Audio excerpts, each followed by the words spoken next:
নমস্কার। আকর্ষণ শক্তি বাড়াতে চান?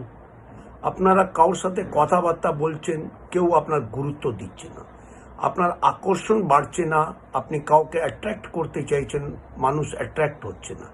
আকর্ষণ বাড়াবার জন্য আপনাদের আমি দুটো উপায় বলবো। এই দুটো উপায় যদি আপনারা করেন, নিশ্চয়ই আপনাদের আকর্ষণ বাড়ে। প্রথম উপায় যেটা হলো, ডেলি সকালে উঠে সূর্যকে নমস্কার করবেন এবং সূর্যর দিকে বা আকাশের দিকে তাকিয়ে নমস্কার এটা ভালোভাবে করবেন। কমপক্ষে 30 থেকে 45 সেকেন্ডের মতন আপনারা এরম আকাশের দিকে তাকাবেন।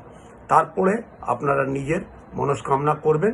2 নম্বর যেটা হলো যে আপনারা একটা মন্ত্র, ছোট্ট মন্ত্র বলবেন, claim, KLEEM, claim claim claim claim. এটা 11 বার রোজ পড়বেন। এই দুটো উপায় করে দেখবেন আপনাদের আকর্ষণ শক্তি খুব বেশি বাড়বে। এই উপায়টা করে দেখুন, লাভবান হবেন।